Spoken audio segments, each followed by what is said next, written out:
Welcome to the Real Estate 401k Show. Here are your hosts, Ryan Gertis, Mike Weinstein, and Justin Frederick, helping you build a legacy of wealth through real estate. Powered by the Recon Group at West USA and the Frederick team with Fairway Mortgage. NMLS number 625918. It always starts with the first, and then there's the next one.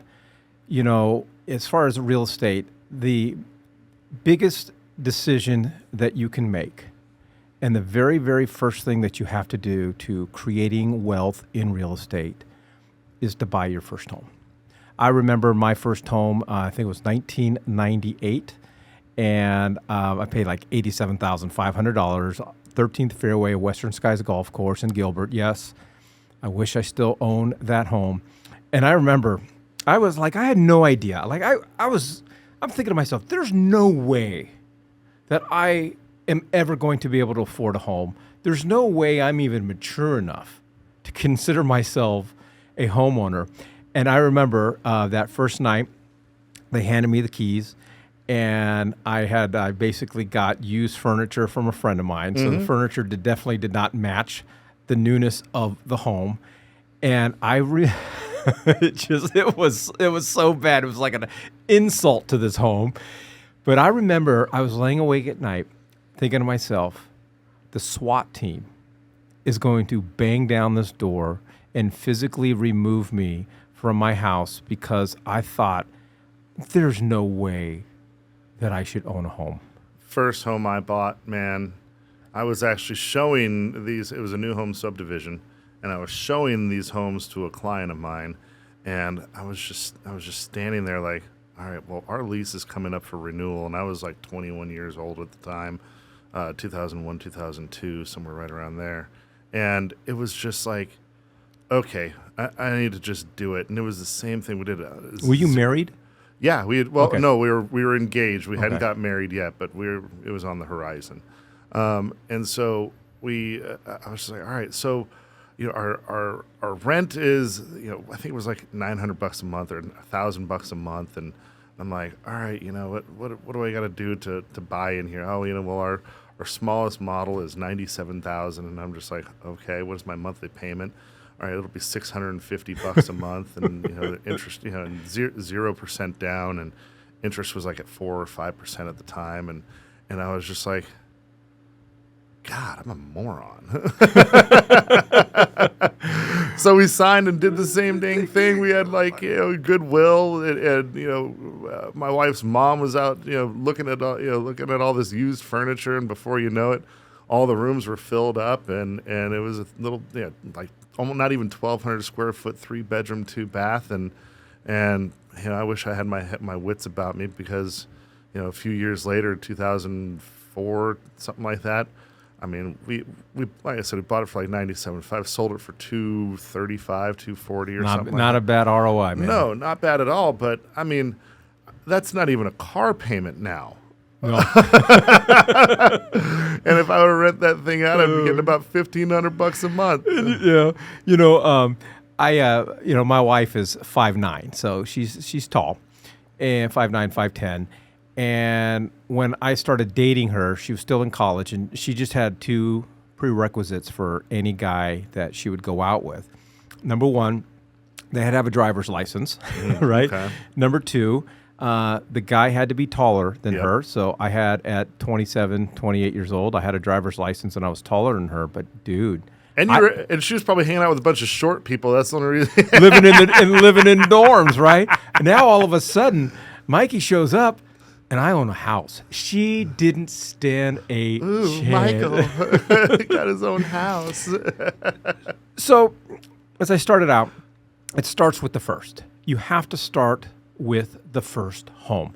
Every single person that we know that has built an incredible real estate portfolio, that has millions of dollars in real estate, that has retired on real estate, it all started with that first purchase. Imagine that you and Christine never bought that house and never purchased a home ever. What would your life be like? All I can really imagine is, what is my life going to be like in about 5 years, 6 years?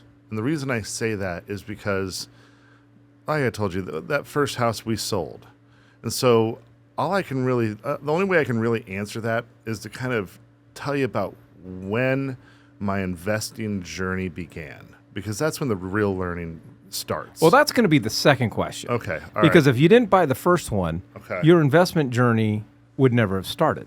Correct. But So- it was about 5 years in before, that's when I started my investment journey. So let's just, Let's say you never bought a house. right, if I would have never bought a house, Forever renter. Obviously, I'd still be renting. I probably wouldn't be in the profession that I'm in, because I can't imagine being successful in this industry without investing in real estate. So that being said, I would just be churning around the clock, just rat racing. I would be on a treadmill running my ass off, going nowhere. And yeah, I might be able to upgrade my vehicles here and there. And then, Christine would definitely, be working for a corporation, and we both have, that income going in there. And God, I could imagine we would have gotten on way less vacations with our kids.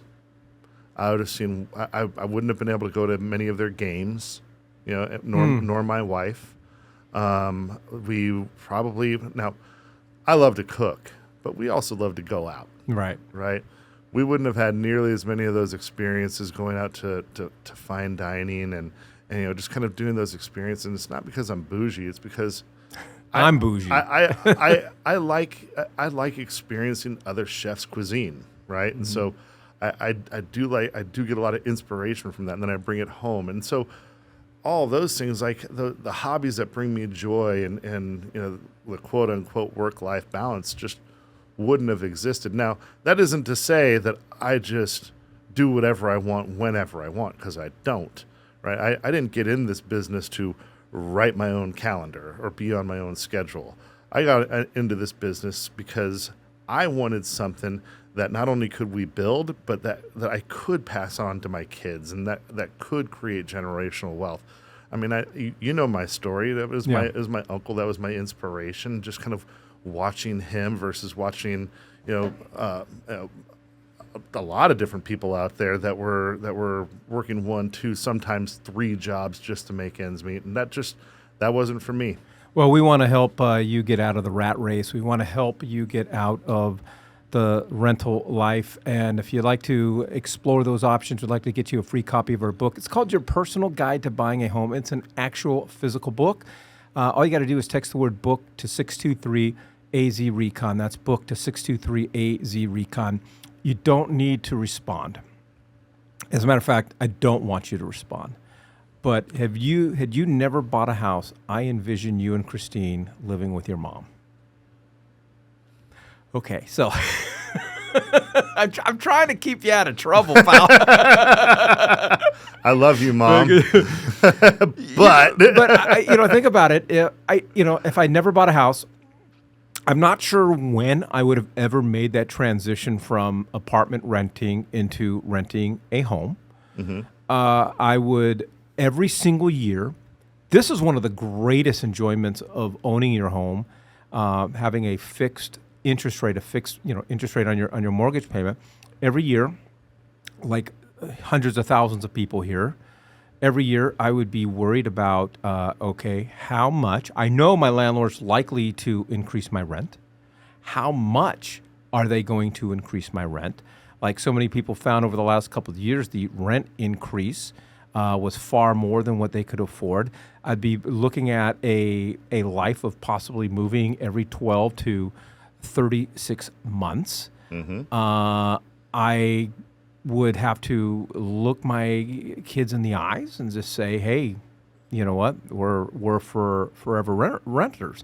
We're not going on that summer vacation this year. Yeah, and like you, I wouldn't be doing what I do, though we work long hours. We have a lot of flexibility. There's no one that we have to report to, no HR and say, hey, I need 2 weeks of PTO time. Oh, I can't do it because so-and-so down the hall's already. I mean, it would just be, I couldn't imagine. So it starts with your first. Now, the investment journey. Mm-hmm. What would your life be like had you only, and this is for people who own a home, and it's time to increase that real estate portfolio. It's time to now really thinking about the future. But let's say you and Christine did buy the home and never added a second home. Maybe you still lived in the same home, or when you bought home number 2, you sold home number 1. What would your life be like if you'd just been a single home owner your entire life? She for sure would still be working at another job. Okay. I really feel like there's been a lot of bonding experiences with my kids because of the investing. You took mine. Shoot. Did I? Yeah, that was one of my. All right, I'll stay away from that. No, go ahead. But yeah, we've had just so much fun, and there's been so much learning going on. And now, I'll switch gears. Here's the downside: is that the people that you're around, that when you start making those decisions, that aren't up to speed with it or have lived a life of extreme, they've made being frugal synonymous with not investing, which those people out there. Those are the people that are going to constantly be nervous. They're going to be anxious for you.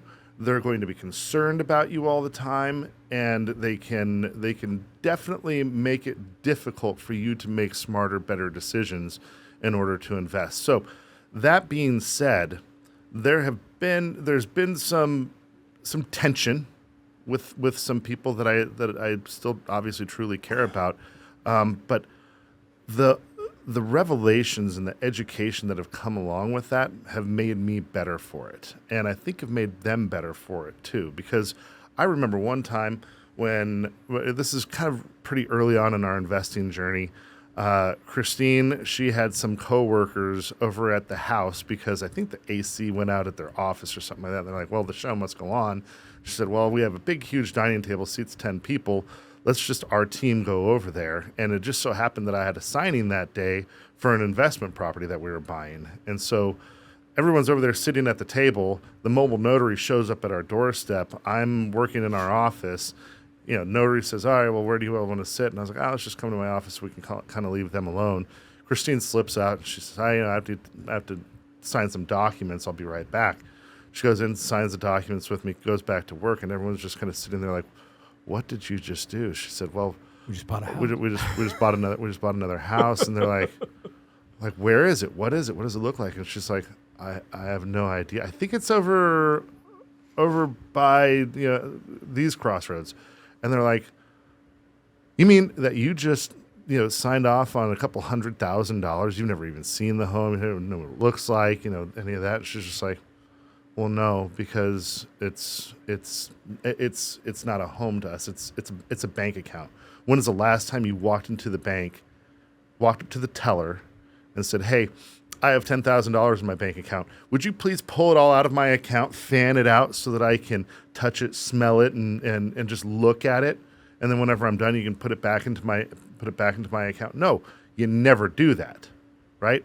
And so that's the same thing with real estate. We do not do that. We take a look at the numbers, and so we brought it. She brought it in there, and then from there, even all of her coworkers now they're starting to call us and say, hey, we want to invest in real estate. We want to enjoy generational wealth, and so they get to see it. So I know I've kind of gone off on some tangent. You want to know what my life would be like had I not done that? None of those stories would have happened. Yeah. None of these wins, none of these learning opportunities would have happened. She would have still been at that job, which is a fine job, and I'd still be just hustling, not in a bad way. Just always pounding the pavement, not doing anything that's really going to help us have something to show for all of our fruits of our labor. Well, there was a day and time where I only had about $40 in my checking account. So Same. Going to the teller and saying, fan out all my money because I want to touch it. I could have done that years ago. Yeah. For me, it's about the future. For me, it's the peace of mind. It's knowing that I am building not only generational wealth, something that I can hand down to my kids, but wealth enough so that I don't have to work forever. where I can retire one day. And the alternative, if I wasn't investing in real estate, it's not to say that there aren't other jobs and there aren't other career paths that can generate that kind of wealth. I don't want to work that type of job. I don't want to work 12 hours a day. I take that back. We work 12 hours a day. Sure. But I don't want to be showing up to the office and being locked down and being restricted on my flexibility and family time and so forth. And you and I share, I don't know whether I got this from you or you got it from me or we both kind of came up with it, but you and I share the same goals when it comes down to retirement. And one of those aspects is wherever our kids end up, whether my son who wants to live in Japan, so my whole theory might be thrown out the door. I looked up values in Japan just the other day, and but let's say he ends up in Dallas and he gets married and has a couple grandkids, and my other son ends up in Nebraska and gets married and has a couple kids. When I go stay with them, I don't want to stay with them. Or when I go visit them, I don't want to stay with them. I don't want to permanently necessarily move there. But with the knowledge and the wealth that I've built that I am building through the real estate that I own now, I want to have a place in each location where my kids end up.